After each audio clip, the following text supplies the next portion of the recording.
When we go through stressful situations, how do we respond? How do we respond? Well, according to the experts who have studied the brain, when we are faced with stressful and traumatic experiences, we can have they've been distilled into 4 categories. I don't know if you've heard of these before.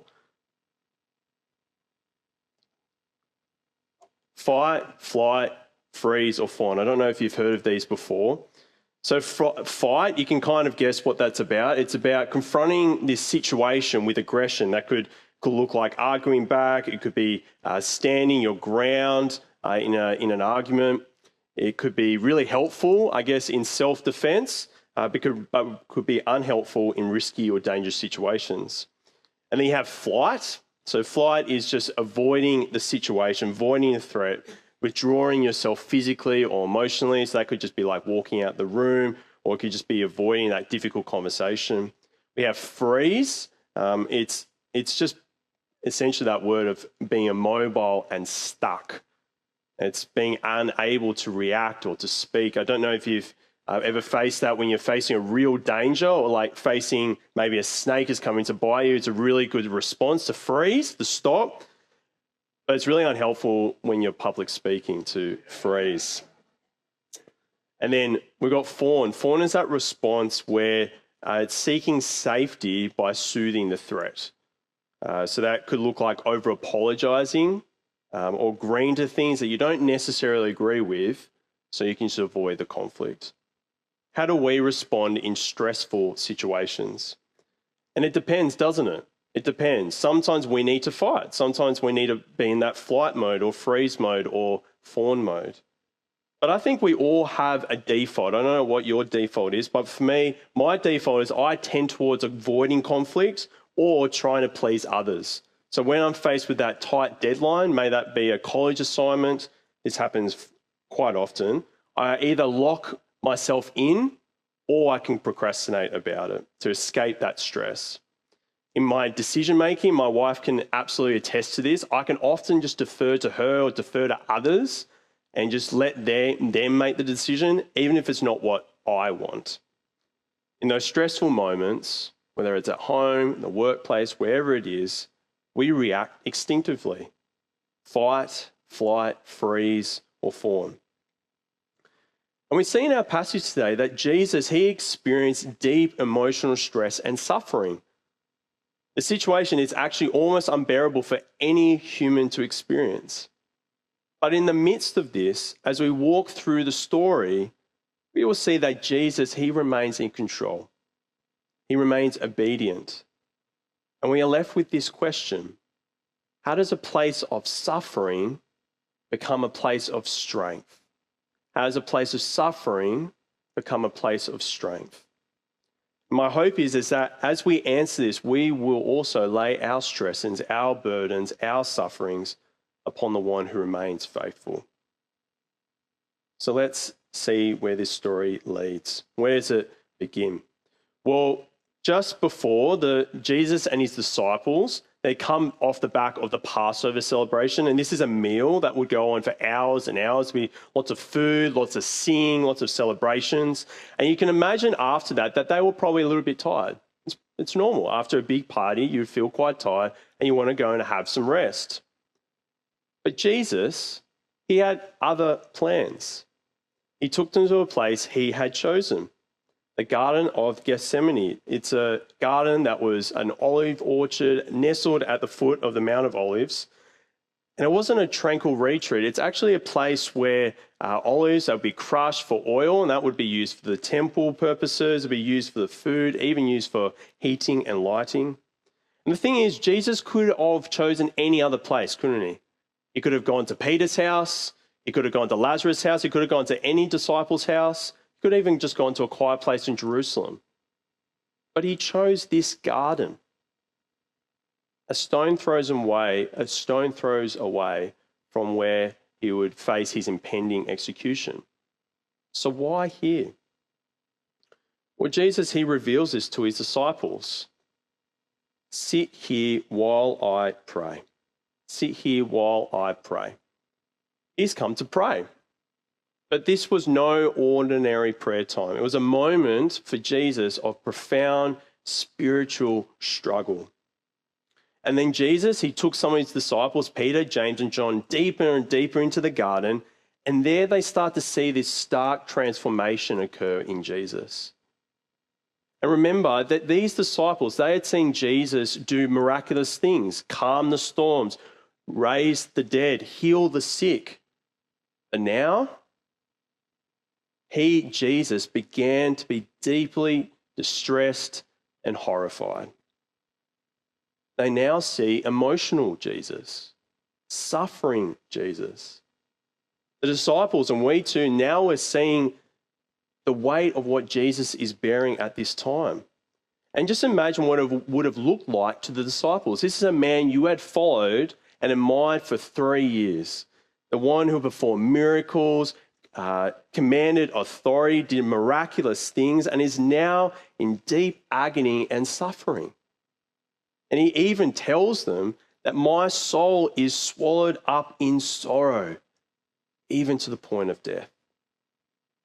This sorrow is just revealing the depth of the suffering that he is going through. It's beyond comprehension. It's a sorrow that is so overwhelming, so consuming that it threatened to overwhelm him. It's like this deathly sorrow.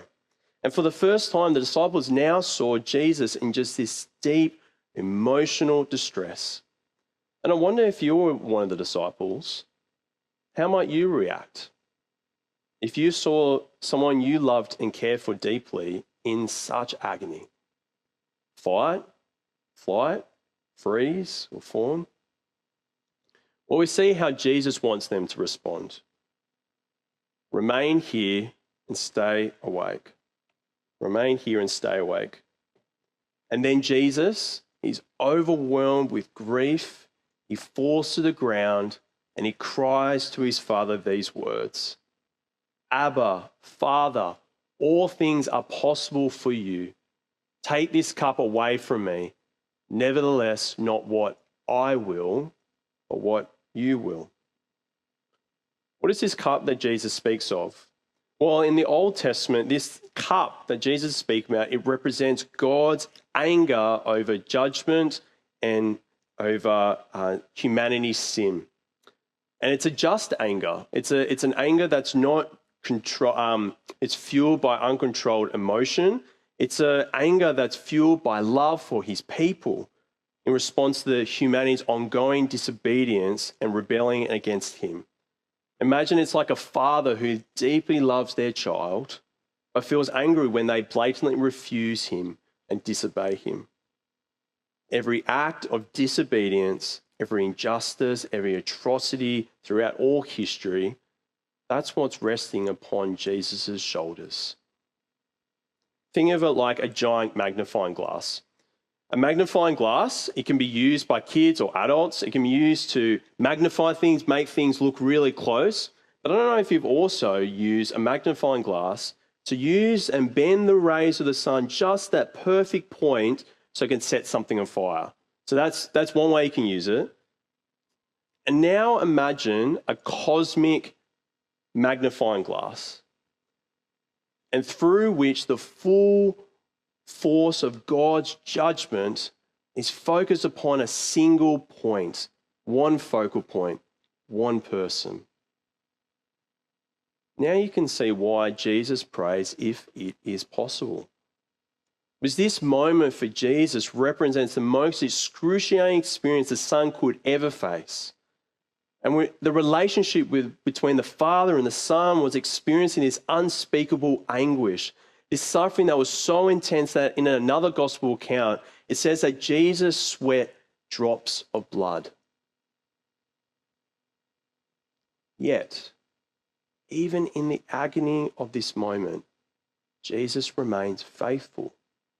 Not what I will, but what you will. Despite the immense suffering he's facing, he submits completely to his Father's will. He does not turn away, he does not flee, he surrenders fully. But the disciples, well, they fail, don't they? They fall asleep on the job. And Jesus, he's not happy about this. Listen to his words. Couldn't you stay awake 1 hour? Stay awake and pray that you won't enter into temptation. They had one job, didn't they? To stay awake, to pray so they wouldn't fall into temptation. But what did they do? Well, we read that they failed again and again. And the question is, were they just overly tired, or did they not fully understand the significance of this moment for Jesus? Possibly both. And then they see, and we see, something shift in Jesus. After pouring out his heart to his Father, he rises, no longer deeply distressed. Instead, he is now resolute. Enough. The time has come. Look, the Son of Man is being betrayed into the hands of sinners. Get up. Let's go. See, my betrayer is near. Jesus' time is now fast approaching. The time has come. The time Jesus had predicted over and over again to his disciples and his followers. The time he'd been preparing for his whole life. This moment in history, the moment that would change everything, was now at hand. The reality of the cross. And Jesus, he's ready. He's ready for this. And then a mob approaches Jesus. They're carrying swords and clubs. We've got Judas, one of Jesus' closest friends, one of his own. He greets him with a kiss and calls him rabbi, which are terms of respect, but ironically now have been turned into symbols of betrayal. And we see that the disciples, they panic. One of them even lashes out and cuts one of the servants' ears off. You can imagine this scene. It's just utter chaos that's going on. But Jesus, he remains in control. He remains calm. He stands firm in the face of betrayals, of lies, of arresting, the reality of the cross. And he even rebukes the chaos. Listen to what he says. Have you come out with swords and clubs as though I were a criminal to capture me? Every day I was among you teaching in the temple complex and you didn't arrest me? But the scriptures must be fulfilled. But the disciples, they scatter. They abandon him. We even see a young man whose identity we don't know who it is. It's been speculated whether it's the author of the gospel, John Mark, or it's another disciple of Jesus. Whoever it is, they flee the scene naked after the mob grabs his clothes. And who remains? Well, Jesus. He's all alone, drinking the cup of God's anger. He's arrested, and he's facing the reality of the cross. And the question remains, how does Jesus go from this place of suffering to a place of strength? Well, the first thing we learn from this is that in the face of suffering and betrayal, Jesus remains in control. In the face of suffering and betrayal, Jesus remains in control. Look at the language that describing the suffering Jesus is going through. He deeply distressed, horrified, swallowed in sorrow to the pain, to the point of death. Jesus' suffering is real and it's raw. It's not fake. It's burdensome. It's weighty. It's heavy. It's the whole weight of the world's sin heavy. And it's really affecting him. But in the midst of all of that, he remains in control. Nothing is out of his hands. Even when Jesus comes into the garden, who's the one who chose where to go? Jesus. Who is the one that tells the disciples what they need to do whilst he prays? Jesus. Even when that arresting party comes to arrest Jesus, he knows it's going to happen the whole time, even before it's even going to happen. 3 times he's predicted that this would happen, that he would be arrested, handed over into the chief sinners, into their hands. Listen to what he says earlier in Mark's gospel. The Son of Man will be handed over to the chief priests and the scribes, and they will condemn him to death. Then they will hand him over to the Gentiles, and they will mock him, spit on him, flog him, kill him, and he will rise after 3 days. When Jesus comes to arrest him, he already knows this is going to happen to him. He says this earlier to his disciples when they take the Lord's Supper. We looked at this last week. He says, "It is one of the 12, the one who's dipping bread with me in the bowl. The Son of Man will go just as it is written about him, but woe to that man by whom the Son of Man is betrayed." Jesus remains in control. Even when the mob squad comes with swords and clubs, he remains in control. Listen again what he says. "Have you come out with swords and clubs as though I were a criminal to capture me? Every day I was among you, teaching the temple complex.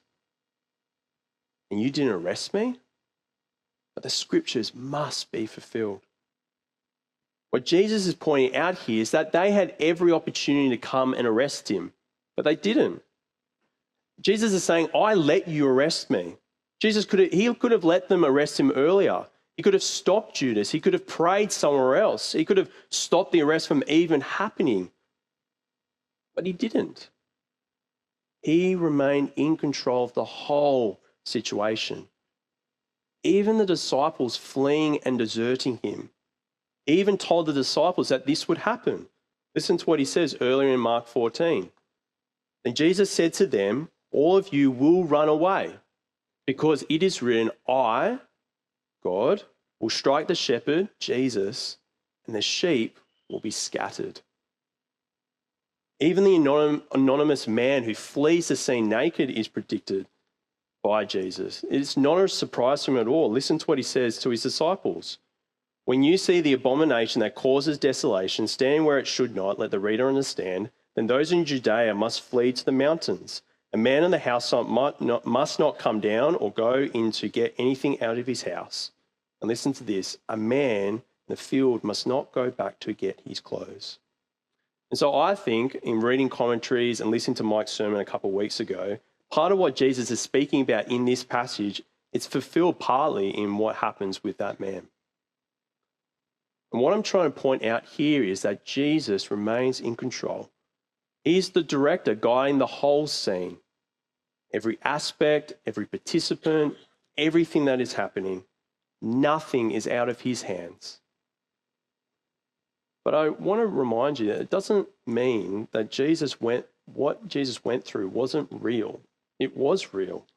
He had the whole weight of the world's sin upon his shoulders that brought him to his knees in prayer. He brought him emotional and spiritual distress. It brought him anguish in his relationship between him and his Father. It brought him to ask, "Take this cup away from me." But the difference between Jesus and everyone else is he remained in control to the end. He was and remained God. And what does that mean for us? Well, it means that Jesus can relate with us whilst remaining God. He can relate with us whilst remaining God. As we see here, that Jesus responds to the whole situation, in one sense, it's very human. As the author of Hebrews states, we do not have a high priest who is unable to sympathize with our weaknesses, but one who has been tested in every way as we are, yet without sin. It's saying that Jesus, he's able to sympathize with our stresses, our weaknesses, our frailties, our sinful temptations, our worries, because he is one who went through it all and more. And I think that is really comforting when we feel low, when we feel like no one understands us, when we are tempted to just fall into that temptation, that sinful temptation, because it will just be the easy way out. We can lean on Jesus and we can just give it over to him because he knows what we are going through. Yet he remains in control. He remains God. He remains sinless while sympathizing in our every weakness and suffering. And this is a truth that has brought me great comfort, and especially brought great comfort in a time in our family's lives where life was just really, really hard. It was a real stressful season in our life. This was a couple of years ago when we started college. When we started college, there were just lots of new things we were learning. I was learning new languages at college. I was meeting new people. I was shifting from full-time work to full-time study. Our son, Arthur, was only a couple of months old, so we were still learning how to be parents and what that means. And in the midst of all of this, if it couldn't be more chaotic, my wife was going through probably one of the hardest times of her life, suffering from what we now know as postnatal depression. This is something that all of these things we just couldn't predict would happen. It felt like just life was just in chaos. I don't know if you've ever felt like that before. It felt like one day we would move one step forward, but another day just 3 steps back. This is something that was just not easy for us. It impacted every part of our life. But as hard as that was, and I'm not dismissing how hard that situation was, it was nothing compared to what Jesus went through, not just for my family, but for everyone who believes and trusts in him. It was something that it was impossible. This suffering he went through is impossible for any human to take on. Yet he willingly did that for us and remained sovereign and in control. He remained God. He didn't go into fight, flight, freeze, or fawn mode, as so often we can in stressful moments. And that brought us, as I said before, Pri and I, comfort in that difficult season, knowing that we could just bring our burdens to Jesus. And he still brings that comfort to us. But not just to us, but to all of us, everyone who trusts and comes to him. As he says in another gospel account, "Come to me, all who are weary and burdened, and I will give you rest." Jesus is inviting you to come to him. All those who are carrying sufferings and stresses that you feel like you cannot bear, that loss of a family member, that loss of a job, stress in your marriage, that addiction you just cannot shake, that sin in your life that you just feel is just crushing you, lay it down at the feet of Jesus in prayer. Lay it down at his feet. Lay it down to the one who suffered more than we could ever bear, the only one who can sympathize with our every weakness yet remain in control. So I want to ask you, what do you need to lay at the feet of Jesus? And the other thing we learn from this passage is in the face of suffering and temptation, Jesus remains faithful to his Father's will. In the face of suffering and temptation, Jesus remained faithful to his Father's will. And we see that most profoundly in the garden, don't we? When he's pouring his heart out to his Father, in his lowest moment, burdened by the weight of drinking the cup of God's anger against sin, he prays, "Abba, Father, all things are possible for you. Take this cup away from me. Nevertheless, not what I will, but what you will." And he prays this prayer 2 more times. Not what I will, but what you will. And what is going on here? Though Jesus, he's only asking his Father, take this cup, take it away from me, knowing that his Father, he could do that. He understands the cost. If he does not drink that cup, the full wrath of God's anger against sin, it would fall upon sinners, like the disciples, Christians throughout all history, including you and me. His obedience is not reluctant, but it's intentional. And it's also that the Father's will would be accomplished, so we don't have to bear that. His will, his desires aligns with his Father's. And he's the only one who can bear it. And the Father's silence confirms this. We see the anguish of the Son in this moment, but imagine also this Father's own heartache listening to his own Son's prayer and saying no. If there was any other way, I think, surely the Father would have answered Jesus in a completely different manner. And so this is a challenge to me, but I think a challenge to all of us. How could we ever think there was any other way to get to heaven and be forgiven except through Jesus' blood? There is no other way. He had to do it. But this doesn't mean that Jesus, he wasn't tempted in every way. I don't know if you've seen this film. It's called The Passion of the Christ. It's a movie that works through the journey, Jesus' journey to the cross. And in this scene, the garden scene, we see Jesus praying, as we've read, and a snake comes up, slithers up to him and bites him on the foot, and he crushes it.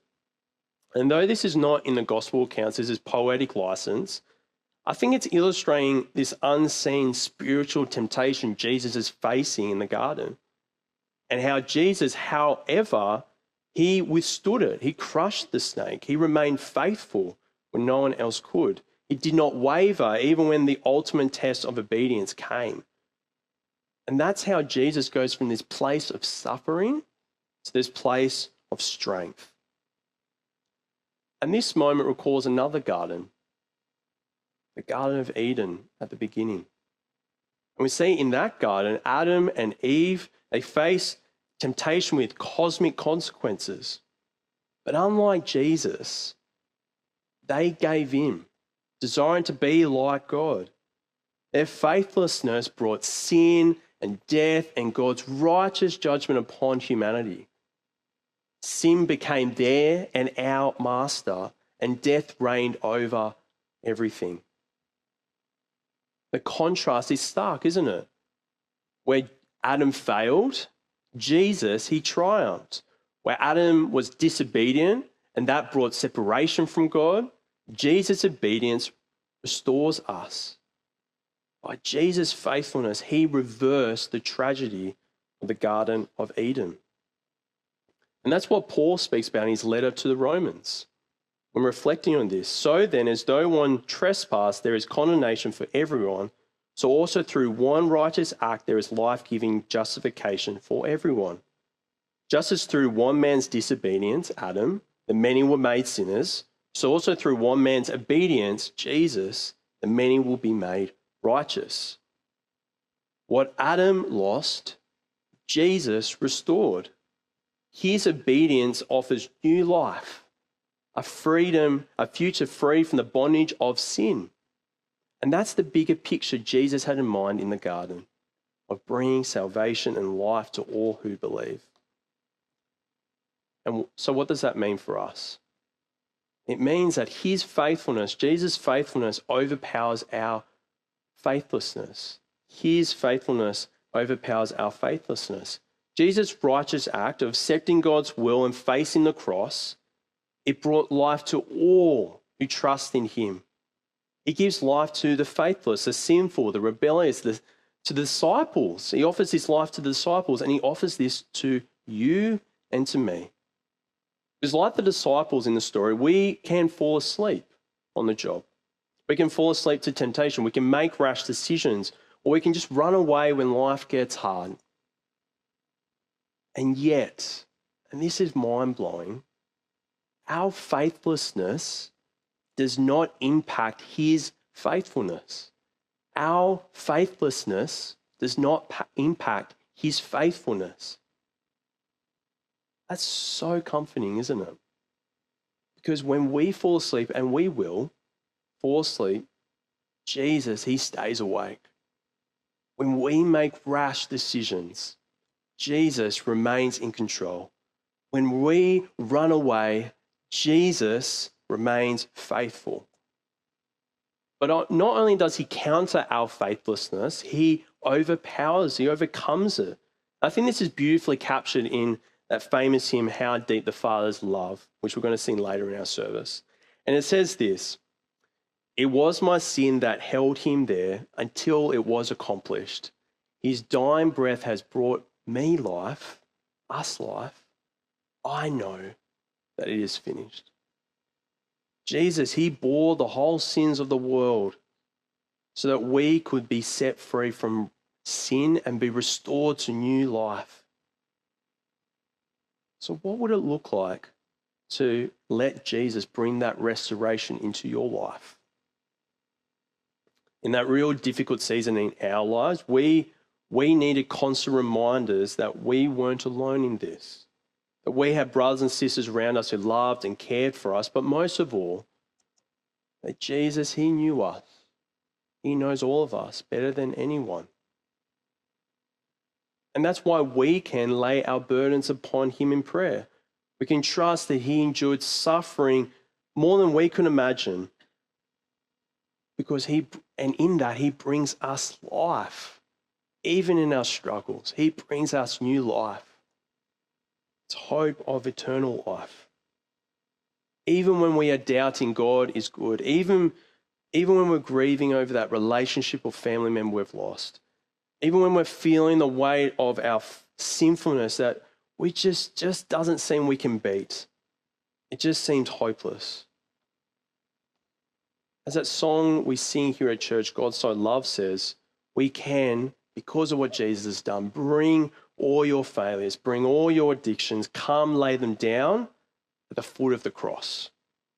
Because Jesus, he's waiting there with open arms. He's waiting there for you. He's waiting there for us. But if you are someone here today who doesn't know this, who doesn't know this life-giving power of Jesus, that Jesus offers for all of us, today is the day. Today is the day to lay your burdens at his feet, to come to him. Don't wait another day. Come to speak myself, Mike, Tim, or any other pastoral staff here, one of the Christian friends that brought you along. We can fill out one of those welcome cards as well. We would love to just hear from you, and we would love to pray with you in this. But if sharing feels too raw and too real, and I understand that that could be the case, at least take that first step. Pray. Because if it's good enough for Jesus, it's good enough for us. Trust that Jesus, who remains faithful, sympathizes with our weaknesses and brings us life. Yeah, and he's also just given us a church community as well to come alongside us. Today is the day. Today is the day.